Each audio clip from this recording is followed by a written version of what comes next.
Welcome to the day 21 of 100 days series on python exercises for beginners. आज की exercise में हम देखेंगे कि दो लिस्ट में से कॉमन एलिमेंट्स को किस तरह से फाइंड किया जा सकता है। कॉमन एलिमेंट्स फाइंड करने के लिए हम डिफरेंट मेथड्स का यूज कर सकते हैं, जिनमें से कुछ को हम इस वीडियो में कवर करेंगे। तो जैसा कि आप यहाँ देख सकते हैं कि हमारे पास दो डिफरेंट क्लासेस के स्टूडेंट्स की लिस्ट मौजूद है। कंप्यूटर क्लास के स्टूडेंट्स की लिस्ट ये वाली है और इंग्लिश क्लास के स्टूडेंट्स की लिस्ट ये वाली है। अब हमने इस एक्सरसाइज में ये फाइंड करना है कि कौन से स्टूडेंट्स हैं जो दोनों क्लासेस को अटेंड कर रहे हैं, यानी कि दोनों लिस्ट में से कॉमन एलिमेंट्स कौन से हैं। तो इसके लिए सबसे पहले हम मेथड नंबर 1 देखेंगे। मेथड 1, इस मेथड के अंदर हम सेट्स का यूज़ करेंगे। हमारी लिस्ट को हम पहले सेट्स के अंदर कन्वर्ट करेंगे। तो यहाँ पर मैं कंप्यूटर क्लास को सेट में कन्वर्ट करूँगा, सेट कंप्यूटर क्लास, और सेम चीज़ में करूँगा इंग्लिश क्लास के लिए।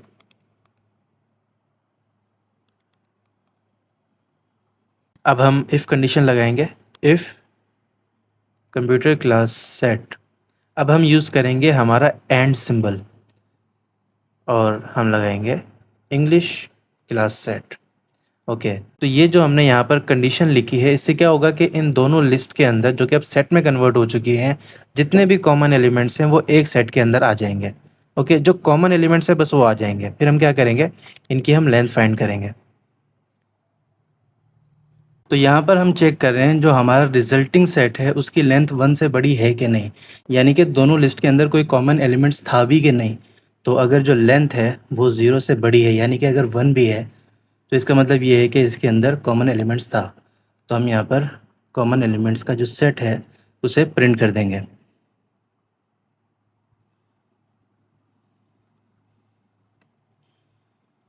और अगर उसकी जो लेंथ है वो 0 है, तो इसका मतलब ये है कि दोनों लिस्ट के अंदर कोई भी एलिमेंट कॉमन नहीं है।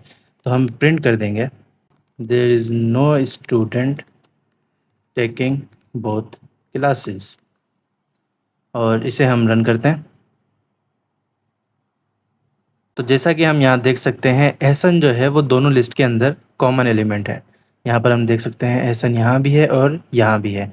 लेट्स से कि यहाँ पर एहसन ना होता, और अब हम इसे रन करते हैं। तो अब ये हमें कह रहा है there is no student taking both classes. तो ये था मेथड नंबर 1। अब हम देखते हैं मेथड नंबर 2। मेथड 2, इस मेथड के अंदर भी हम सेट्स का यूज़ करेंगे। तो हम सेम चीज़ कर लेते हैं। हमने सेट में पहले हमारी लिस्ट को कन्वर्ट कर लिया है, फिर हम लेंथ वाली कंडीशन लगाएंगे, लेकिन इसके अंदर थोड़ा सा एक चेंज है। वो चेंज ये है कि जैसा कि आपने मैथमेटिक्स में पढ़ा होगा कि सेट्स की एक प्रॉपर्टी होती है इंटरसेक्शन, ठीक है।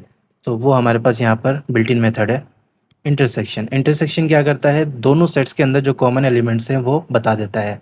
तो एक सेट पे इंटरसेक्शन का मेथड लगाएंगे और पैरेंथेसिस के अंदर हम दूसरा सेट पास कर देंगे, इंग्लिश क्लास सेट। ओके, तो ये भी बिल्कुल इसी तरह से वर्क करेगा जैसे ये वर्क कर रहा था। तो यहाँ भी हम इसको भी कॉपी कर लेते हैं। और राइट, एंड ऑपरेटर की जगह हम यहाँ पर इंटरसेक्शन लगा देंगे।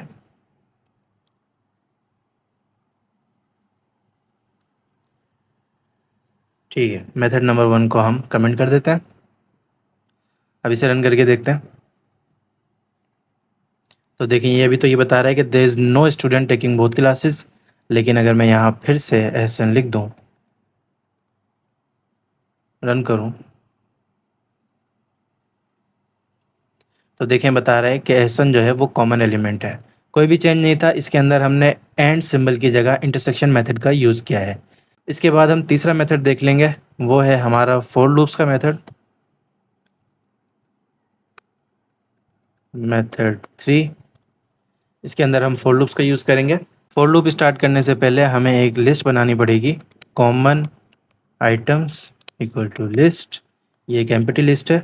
और अब हम स्टार्ट करेंगे हमारा फॉर लूप फॉर आइटम इन, किसी भी एक लिस्ट को यूज़ कर लेंगे हम। तो जैसा कि हम यहाँ पर स्टार्ट कर लेते हैं कंप्यूटर क्लास, और अब हम यहाँ पर चेक करेंगे कि if item in English class, यानी कि ये जो हमारा कंप्यूटर क्लास का आइटम है ये इंग्लिश क्लास के अंदर एग्जिस्ट करता है कि नहीं करता। अगर तो ये एग्जिस्ट करता है मतलब दोनों लिस्ट के अंदर आइटम कॉमन है, तो उसे हम कॉमन आइटम्स की लिस्ट के अंदर अपेंड कर देंगे आइटम। लूप जब कंप्लीट हो जाएगा फिर हम प्रिंट कर देंगे। यहाँ पर भी हम इफ़ कंडीशन लगा सकते हैं अगर हम चाहें। If length of common items is greater than 0, तो हम यहाँ पर हमारी कॉमन आइटम्स की लिस्ट को प्रिंट कर देंगे। एल्स के अंदर हम मैसेज प्रिंट कर देंगे।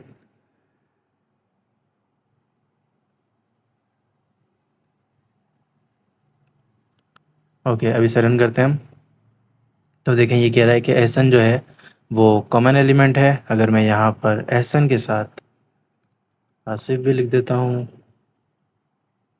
देखिए ये बता रहा है कि एसन और आसिफ कॉमन एलिमेंट्स हैं। इन दोनों का अगर मैं रिमूव कर दूँ तो देखें ये मैसेज दिखा देगा there is no student taking both classes. I hope कि आपको ये कॉन्सेप्ट अच्छे से समझ आ गया होगा। अगर आपको कोई भी कन्फ्यूजन है तो आप कमेंट बॉक्स में पूछ सकते हैं। मिलते हैं नेक्स्ट वीडियो में। Thank you for watching.